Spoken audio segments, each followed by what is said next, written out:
Okay, y'all, we're back with episode 6, and this one was a lot.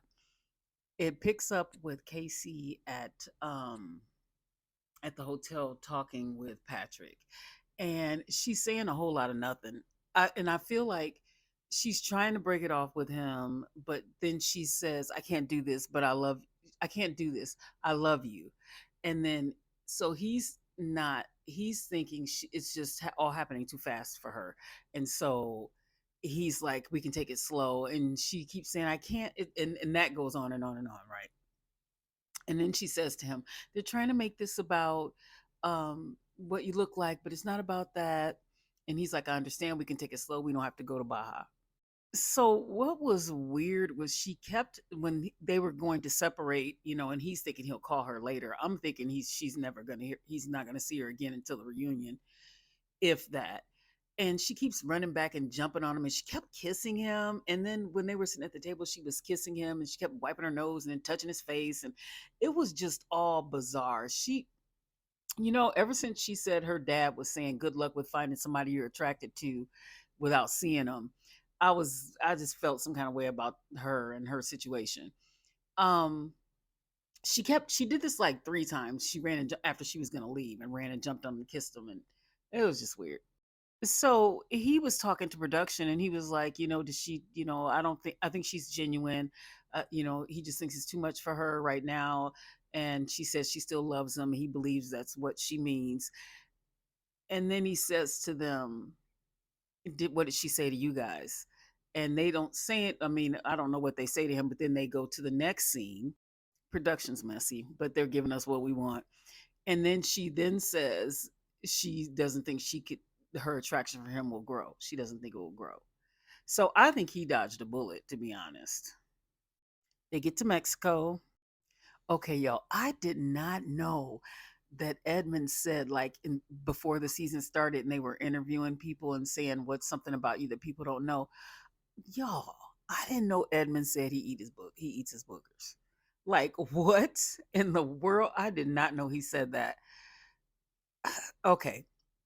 Edmund has done some strange things. Like when he was kissing the floor or making out with the floor, right? And then just the goofiness about him. Now, after hearing that, okay, this his little quirks aren't really cute. And oh, anyway, so he brought Calabria some shoes and something else. I don't know, something matching. I'm just still thrown off with the boogers. But anyway, Megan and Jordan, they show them, and she's really giddy around him, which I'm surprised because she didn't seem that way in the pod. Well, she just didn't seem like she'd be a giddy person. She seemed a little more serious in the pods to me. Allie and Anton talk about the ring, and she was saying that they made a joke about the ring, and he said, "Oh, I just spent 5 grand on the ring," and she was telling me he it should have been 10 or something like that. 10 is reasonable. They don't buy the rings themselves, right? The show provides it for them, or do they take it out of their pay? Anyway, if you know, drop down in the comments because I know, but one season there was a big deal about the girl not giving the ring back. So I don't know who pays for the ring. Oh, Joe. I don't think Joe. I don't think Joe is attracted to Madison. He kind of says it, and the way he says it, they're like talking to him, and he's like, I don't usually I go for, or I'm usually attracted to skinny girls, and something about girls with bigger physiques or some. I don't. Yeah, I think that's exactly what he said, and he just keeps tripping over himself.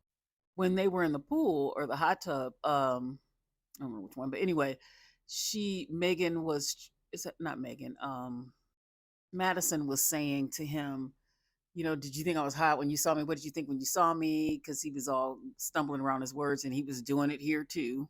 He was really stumbling around his words in this scene. He was trying to tell her he couldn't put the face with who he was talking to, and it was awkward. Lord, this was her looking at him trying to Edmund trying to not killing a bug or something. This talk right here, when they went on their date and she was asking him how he would defend her like if they were in a club. At first, when I heard this question, I was like, what kind of question is this? But She's probably thinking, by the way he behaves, he probably can't protect her. But she was asking him what he would do, and he was basically saying he wouldn't do anything because he doesn't want any problems. This was her face.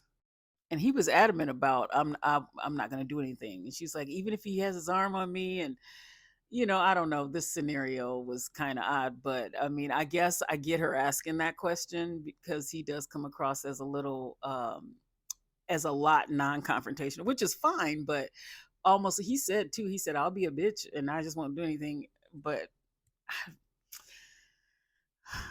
so the next day they talked about the pool, and she was saying how she got her feelings were a little hurt by what he was saying. And so all the couples get together. This is interesting. Everybody was talking, saying what they thought of the other people, and I think Annie said Joe got Botox or something, or I don't know. They were just saying what they thought of the other couples or individual people. And then Calabria pulled the girls for girl time, girl talk. Apparently, Calabria and Edmund are the only ones who have not had sex. Here, Edmund tells the guys she's waiting for marriage. He's not really that happy about it either.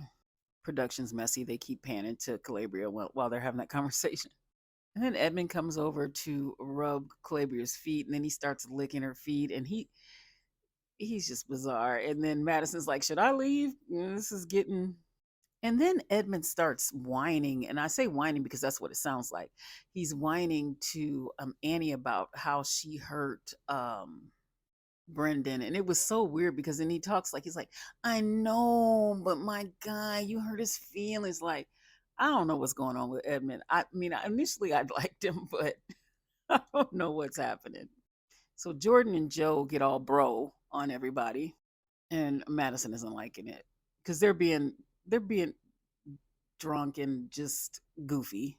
And now Jordan is getting on Megan's nerves because they're just drunk and being goofy, the guys. Okay, so here we go. Joe's pretty drunk, and Madison doesn't like it, and she's trying to talk to him, and he's all over the place, and he's like, "Hey, talking to everybody else," and it's bothering her. He said he needs to go lay down, and she's like, "Why? What do you need to get some water or something?" And I'm thinking he's drunk, he's aware he needs to lay down. Let him go lay down. I would think she'd want him to go lay down. And then she was like, "Well, do you want me to come with you? What do you want to do?" And she just, I mean, he was drunk. Go to bed. So after everything's over, she comes in the room, and she goes to talk to him, and because he's sleeping, and he's like, "Oh shoot," he's all freaked out. And then he's still drunk, obviously, and she's still trying to have a conversation with him, and he keeps asking her like, "Why are you dressed?" And because he's drunk. And so she's like, "What do you keep asking me the same thing over and over again?" She gets him some water, and he gets up, and he's still kind of out of it. And not I'm not making excuses for him at all, for his behavior at all, but she's got to see that he's drunk, and let him sleep it off, deal with it when he's sober. So she goes in the bathroom, and she starts crying. And it was kind of funny to me because he was like, "Did you just come in hot?" Because he's still trying to sober up. Um, he's in the bathroom like, "I don't know what's wrong with you." I don't know why she can't believe he's drunk. I mean, you saw him drinking. And she just starts bawling. Now these two, um, they're having a conversation about things, and she was saying to him, or he said something about he cares what other couples think, because she asked him if it bothered him that they were the only ones who hadn't had sex yet. He didn't know that. Not that it should matter. Well, they were initially talking about who they thought were the strongest couple, and he said he thinks they are the strongest couple, and she said, "Well," he said, "Do you think they think we are?" And she said, "I don't really care what anybody else thinks." So this is getting long, and I really want to get into theirs. So come back for part two.